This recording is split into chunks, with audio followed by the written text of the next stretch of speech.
고린도 교회에는 그 시대를 휩쓸던 한마디 표어가 있었습니다. 그것은 모든 것이 내게 가하다라는 말이었습니다. 곧 내게는 무엇이든지 할 권한이 있다라는 의미의 말입니다. 본래 이 말은 율법의 멍에에서 풀려난 복음의 자유를 가리키는 아주 좋은 고백이었습니다. 그런데 고린도 교회 일부 사람들은 이 자유를 엉뚱한 곳에 가져다 사용했던 것입니다. 그들의 논리는 이러했습니다. 배가 고프면 음식을 먹는 것이 당연하고 그것은 죄가 아니듯 몸이 욕구를 느끼면 그것을 푸는 것도 죄가 아니다는 것입니다. 식욕이나 성욕이나 다 똑같은 몸의 자연스러운 작용이 아니냐라고 이야기하면서 영혼만 거룩하면 됐지 몸으로 무엇을 하든 무슨 상관이냐라고 말했던 것입니다. 그래서 그들은 음행조차 자유의 이름으로 정당화하려고 했던 것입니다. 이런 상황에서 바울이 그들에게 주었던 교훈이 오늘 본문입니다. 첫 번째로 본문은 참된 자유는 얽매이지 않는 자유라고 말하고 있습니다. 바울은 그들의 표어를 부정하지 않았습니다. 오히려 그 표어를 그대로 인용합니다. 모든 것이 내게 가하나 라고 이야기한 뒤에 바로 두 개의 제동을 걸어 버리는데요. 먼저는 다 유익한 것이 아니다 라고 이야기합니다. 여러분, 유익하다는 말은 함께 모아서 세운다 라는 뜻을 담고 있습니다. 곧 나에게만 아니라 공동체에게 보탬이 되느냐를 묻고 있는 단어입니다. 내가 할 수 있다고 해서 다 해야 하는 것은 아닙니다.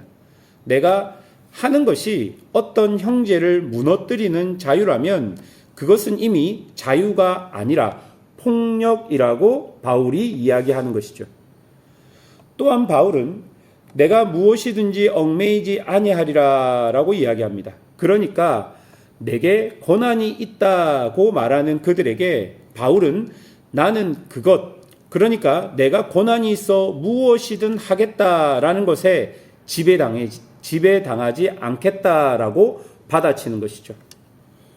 무엇을 마음대로 할 권한을 자랑하던 그 고린도 교회 사람들에게 바울은 더 큰 권한을 보여주는데 그 더 큰 권한이라는 것은 그 권한에게, 그 자유에게 종로도 하지 않을 권한이라는 것입니다.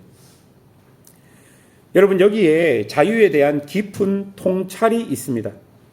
욕망이 시키는 대로 다 하는 사람은 자유로운 사람이 아니라 욕망의 노예 같은 사람이라고 바울이 이야기하는 것이죠. 사람들은 내가 술을 먹는 것, 내가 정욕에 끌리는 것이 내가 자유를 느끼는 것이다 라고 이야기하지만 바울은 술이 부르면 가고 정욕이 끌면 끌려가는 사람이 어떻게 자유한 사람이냐, 어떻게 주인인 사람이냐라고 되묻는 것입니다. 그래서 진정한 자유는 나는 할 수 있다가 아니라 나는 그것에 얽매이지 않는다라는 마음을 가진 사람이 진정한 자유자라는 것입니다. 그리스도께서도 우리를 자유케 하신 것은 죄를 마음껏 짓게 하시려는 것이 아니라 죄로부터 풀어주시는 것이었다라고 바울이 이야기하는 것이죠. 두 번째로 본문은 우리의 몸은 주를 위하여 지음을 받았다라고 말합니다. 이제 바울은 그들의 핵심 논리인 곧 식욕은 성욕과 같다라는 비유에 대해서 비판하게 됩니다. 13절을 보십시오. 음식은 배를 위하여 있고 배는 음식을 위하여 있으나 하나님은 이것저것을 다 패하시리라. 몸은 음란을 위하여 있지 않고 오직 주를 위하여 있으며 주는 몸을 위하여 계시느니라. 여러분, 여기서 나오는 배라는 단어는 단순히 음식을 받아 소화시키는 위장을 가리키는 단어입니다. 음식과 위장은 서로를 위해 있다가 함께 사라질 것이라고 이야기하는 것이죠. 그러나 바울은 이런 음식과 위장의 관계가 몸과 음행의 관계와는 전혀 다르다고 선을 긋고 있는 것입니다. 13절에서 음식을 말할 때는 배, 그러니까 위장이라는 단어를 사용합니다. 그런데 음란이라는 단어를 말할 때는 전 인격을 담는 몸이라는 단어를 씁니다. 음식이 위장을 향하듯이 우리 몸은 무엇인가를 향해 가고 있다라는 것입니다. 그것은 음행이 아니라 마지막 누가 나옵니까? 주님이라고 이야기하는 것입니다. 그러니까 몸은 이 전인격을 나타내는 이 몸이라는 것은 소비되고 버려질 욕구의 도구가 아니라는 것입니다. 왜 그렇습니까? 14절 하나님이 주를 다시 살리셨고 또한 그 권능으로 우리를 다시 살리시리라. 음식과 위장은 썩어 없어지지만 우리 몸은 부활한다라는 것입니다.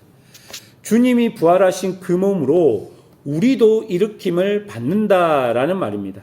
그러니 이 몸을 잠깐 쓰다가 버릴 옷이 아니라는 것입니다. 영원히 주님과 함께 있을 거룩한 몸인 것을 알아라 라고 이야기하는 것이죠. 그리고 바울은 우리가 이미 알고 있어야 할 진리를 우리에게 다시 묻습니다. 15절 너희 몸이 그리스도의 지체인 줄 알지 못하느냐. 내가 그리스도의 지체를 가지고 장녀의 지체를 만들겠느냐. 결코 그럴 수 없느니라. 여러분, 우리 몸은 그리스도의 팔과 다리, 곧 그분의 몸의 한 지체라고 이야기하는 것입니다. 그러니 그리스도의 지체를 떼어다가 음란과 음행에 붙인다는 것이 얼마나 끔찍한 일이 되겠습니까? 그래서 바울은 결코 그럴 수 없느니라 라고 말하면서 몸서리치듯 이것을 외치는 것이죠. 16절과 17절에서 바울은 중요한 단어를 또 사용합니다. 합하다라는 단어인데요. 이 단어는요, 풀로 붙인 듯이 연합되다라는 말입니다. 창녀와 합하는 자는 그와 한 몸이 되고 주와 합하는 자는 그와 한 영이 되리라라고 이야기하시죠. 보십시오. 바울에게 성은 결코 식욕처럼 간단히 풀고 마는 가벼운 유의가 아니었습니다. 그것은 두 인격이 통째로 묶이는 깊은 연합입니다. 그래서 창세기 말씀에 둘이 한 육체가 된다라고 이야기하는 것이죠. 그러기에 몸의 연합은 함부로 다루는 것이 아닙니다. 그것은 곧 영적 연합을 의미하는 것입니다. 세 번째로 본문은 그러므로 몸으로 하나님께 영광을 돌리라라고 이야기하죠. 이 모든 말을 마무리하면서 바울이 18절에 음행을 피하라. 사람이 범하는 죄마다 몸 밖에 있거니와 음행하는 자는 자기 몸의 죄를 범하느니라. 여러분, 음행을 피하라라는 것은 한 번 결심하고 끝내는 일이 아니라 계속해서 끊임없이 도망치고 피하라라는 것입니다. 여러분, 우리에게 다가오는 다른 유혹은 싸우라고 하지만 음행 앞에서는 싸우라라고 말하지 않고 피하라라고 이야기하는 것이죠. 왜냐하면 그 자리에 머무는 순간 무너지기 때문입니다. 그리고 바울은 음행이 특별히 자기 몸에 죄를 짓는다라고 말하고 있습니다. 또한 19절 너희 몸은 성전의 전인 줄 알지 못하느냐. 여러분, 여기서 전이라는 이 단어는 건물을 말하는 게 아니라 하나님이 친히 임재하시는 지성소를 가리키는 단어입니다. 하나님께서 교회 공동체를 하나님의 성전으로 부르셨습니다. 이제 우리 한 사람 한 사람은 한 사람 몸이 곧 성령께서 하나님께서 임재하시는 성령인 것이죠. 그러니 우리의 몸을 더럽힐 수 있겠습니까? 그리고 마지막 근거를 댑니다. 19절 하반절부터 20절 너희는 너희의 자신 것이 아니라 값으로 산 것이 되었으니 그런즉 너희 몸으로 하나님께 영광을 돌리라. 값으로 샀다라는 말은 노예 시장에서 값을 치르고 사람을 사들이는 말을 나타내는 것입니다. 그렇게 되면 어떻게 됩니까? 주인이 바뀌는 것이죠. 우리는 더 이상 욕망과 음란의 소유가 아니라 우리를 사신 그분의 소유가 되었다라는 말입니다. 여러분, 우리를 사신 그 값이 무엇입니까? 초반에 우리가 함께 생각했던 십자가입니다. 세상에는 미련해 보이지만 하나님의 능력이 되는 십자가, 그리스도의 피가 바로 우리 몸을 사신 값이었습니다. 그러니 결론은 하나이죠. 20절 너희 몸으로 하나님께 영광을 돌리라. 예, 우리가 가지고 있는 전 인격을 통해 하나님께 영광을 돌리라 라고 바울이 이야기합니다. 말씀을 맺겠습니다. 사랑하는 여러분, 오늘 본문은 우리에게 물어봅니다. 당신의 몸은 누구의 것입니까? 세상은요, 내 몸은 내 것이다 라고 이야기하면서 내 몸이기에 내 마음대로 할 수 있다 말합니다. 그러나 복음은 정반대로 말합니다. 여러분의 몸은 그리스도의 피로 사신 그분의 지체이며 성령께서 거하시는 거룩한 성전이고 장차 부활하여 영원히 주님과 함께할 몸이다 라고 이야기하는 것이죠. 그러니 참된 자유는 이 몸으로 무엇이든 할 수 있는 권리가 아닙니다. 어떤 욕망에도 종로로 타지 않을 거룩한 자유입니다. 여러분, 우리가 지금 세상을 살아가면서 세상의 여러 가지 사조와 여러 가지 것들은 우리에게 무엇이라고 이야기하냐면 너희의 것이니 무엇이든 할 수 있다라고 이야기합니다. 그것이 참된 자유라고 이야기합니다. 그러나 본문은 우리에게 그런 욕망, 그런 가식, 그런 악한 것에 종로를 하지 않는 것이 자유라고 이야기하는 것이죠. 우리는 하나님께로부터 성도로 부름받은 사람들입니다.